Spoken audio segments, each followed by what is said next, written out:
پاکستان میں پیٹ کے امراض بہت عام ہیں۔ ان میں وائرس سے پیدا ہونے والی آنتوں کی سوزش، یرقان، پولیو، پیچش، ہیضہ، ٹائیفائڈ، گیسٹرو اسہال اور پروٹوزوا سے پیدا ہونے والی پیچش، جیارڈیاسس قابل ذکر ہیں۔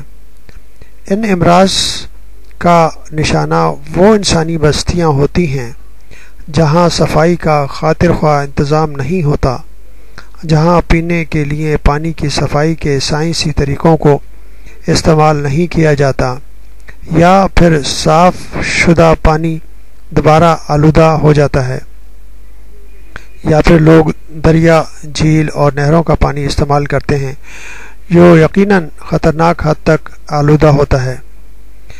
دریاؤں، جھیلوں کا پانی جو کہ پہاڑوں سے آتا ہے اور دریا کا سفر سینکڑوں میل طے کرتا ہوا آبادیوں تک پہنچتا ہے، اور یہ مختلف آبادیوں سے گزرتے وقت بے شمار آلودہ پانی اپنے اندر جذب کر لیتا ہے، تو وہ پانی، دریاؤں کا پانی خاص طور پر آلودہ ہو جاتا ہے اور استعمال کرنے میں نقصان دہ ثابت ہوتا ہے۔ حفظان صحت کے اصولوں کے خلاف ورزی، علاج کی سہولتوں کا فقدان، مدافعتی ٹیکوں سے گریز بھی بیماریوں کے پھیلاؤ کے سبب بنتے ہیں۔ ہم سب کا مشاہدہ ہے کہ کسی بستی میں تمام افراد بیمار نہیں ہوتے، کچھ بیمار ہو جاتے ہیں اور بہت سے ان امراض سے بچے رہتے ہیں۔ اس کی کیا وجہ ہو سکتی ہے؟ یہ بڑا اہم اور دلچسپ سوال ہے، ہمیں اس کا جواب معلوم ہونا چاہیے۔ دراصل قدرت نے انسان کو پیٹ کے امراض سے محفوظ رکھنے اور ماحول کے مضر اثرات سے بچاؤ کے لیے جسم انسانی کی ساخت میں وہ اہتمام کیے ہیں کہ عقل دنگ رہ جاتی ہے۔ جسم کا قدرتی مدافعتی نظام جراثیم اور دیگر پروٹوزوا کے خلاف مزاحمتی کردار ادا کرتا ہے۔ غذائی نالی اگرچہ مستقل طور پر مائکرو آرگنزم ہوڑنامیوں کی الغار کا نشانہ بنتی رہتی ہے، تاہم بہت سے قدرتی عوامل ایسے ہیں جن کی وجہ سے یہ نالی اور اس سے ملحقہ تمام اعضاء بیماری سے محفوظ رہتے ہیں۔ ان عوامل کی درجہ بندی ہم کچھ اس طرح کر سکتے ہیں۔ میکانیکی عوامل، ان میں آنتوں کی خاص حرکت اور میوکس، مخصوص قسم کی گاڑھی رطوبت کی تبعیض تہ قابل ذکر ہیں۔ آنتوں کی مخصوص حرکت کی وجہ سے جراثیم کو ایک جگہ ٹھہرنے کا موقع نہیں ملتا، چنانچہ ان کی نشو و نما میں رکاوٹ پیدا ہو جاتی ہے۔ میوکس ایک گاڑھا لیس دار مادہ ہوتا ہے جس کی تبعیض تہ جراثیم سے چپکنے کی راہ میں بڑی رکاوٹ ثابت ہوتی ہے۔ جراثیم بغیر چپکے یعنی کسی سطح پر قیام کے بغیر اپنی نشو و نما حاصل نہیں کر سکتے۔ کیمیائی عوامل، معدے اسٹمک میں ہائیڈروکلورک ایسڈ کی تیزابیت اثرات کے باعث بیشتر مائکرو آرگنزم ہوڑنامیے زندہ نہیں رہ پاتے۔ ہوڑنامیے عوامل، پیدائش کے وقت بچے کی غذائی نالی ہوڑنامیوں مائکرو آرگنزم سے مبرہ ہوتی ہے، لیکن پیدائش کے فوراً بعد مائکرو آرگنزم کی نمو شروع ہو جاتی ہے۔ آپ کو یہ جان کر حیرت ہوگی کہ قدرتی طور پر مائکرو آرگنزم کی مختلف انواع اقسام لاکھوں کی تعداد میں غذائی نالی میں پائی جاتی ہیں۔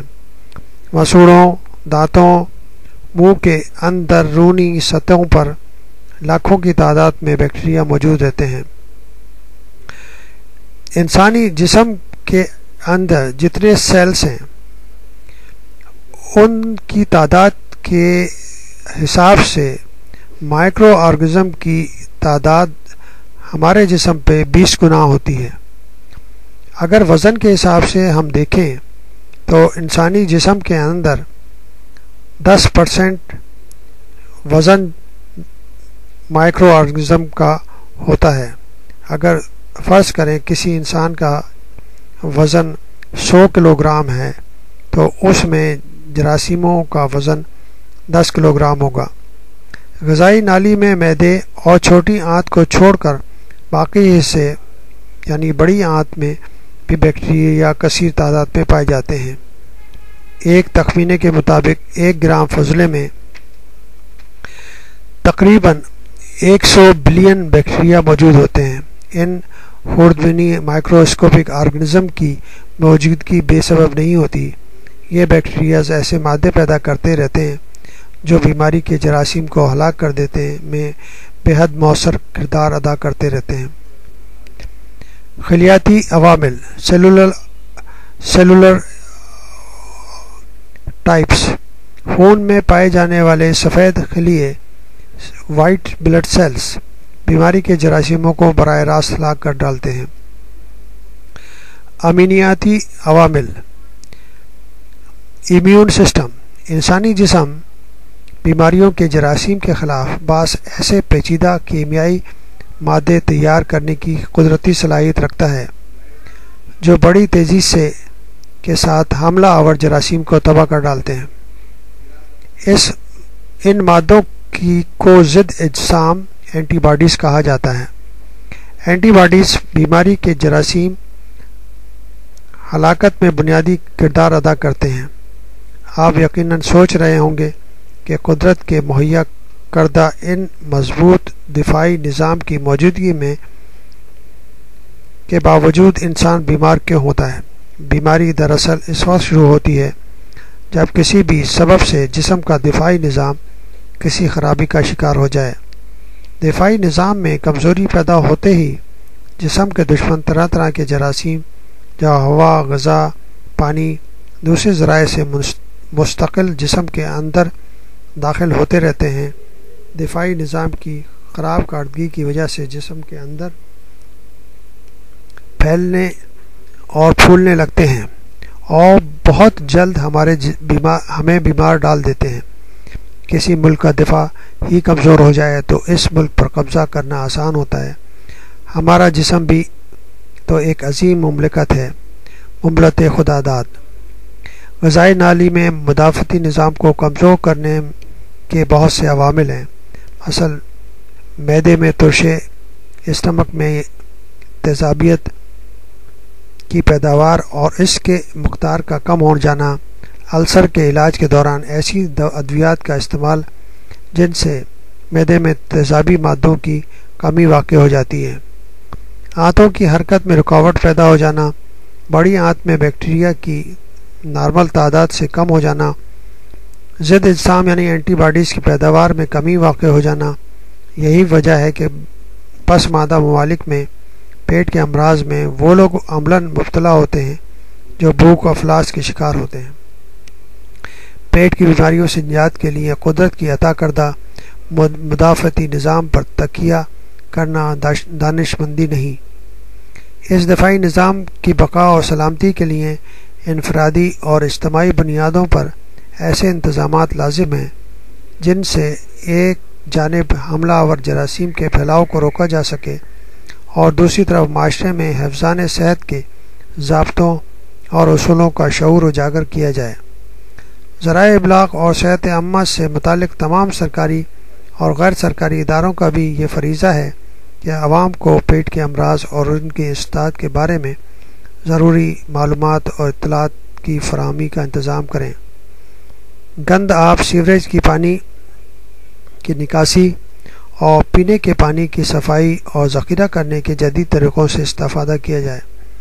برسات میں خصوصاً پانی کو گھروں میں ابالنے کے بعد استعمال کرنا چاہیے۔ اگر ابالنے کی سہولت نہ ہو اور اس میں نقصان ہونے کا خدشہ ہو تو گیزر کے پانی کو استعمال کر کے اور وہ محفوظ طریقہ ہے جس سے جراثیم سے پاک پانی مل سکتا ہے۔ اشیاء خورد نوش کو مکھیوں، لال بیگوں سے محفوظ رکھا جائے۔ کھانے کی تیاری کے عمل میں صرف صحت مند افراد حصہ لیں اور وہ جو بھی غذا تیار کریں ان میں اپنے ہاتھوں اور برتنوں اور دیگر آلات کو جراثیموں سے پاک رکھنے کو یقینی بنائیں۔ بچوں کو متعدی امراض انفیکشس ڈیزیزز کے خلاف ویکسین کا ٹیکہ ضرور لگوانا چاہیے۔ یہی وہ دانش مندانہ اقدامات ہیں جس کے ذریعے ہم انسانی زندگی کو بیماریوں کی اذیت سے محفوظ رکھ سکتے ہیں۔ اس کے علاوہ دیہی علاقوں میں اگر کوئی سہولت موجود نہ ہو تو پانی کو نتھار کر، اور جب پانی نتھر جائے تو اس کو سفید پلاسٹک باٹلز کے اندر 4 گھنٹے دھوپ میں رکھنے سے بھی جراثیم سے پاک پانی مہیا ہو سکتا ہے۔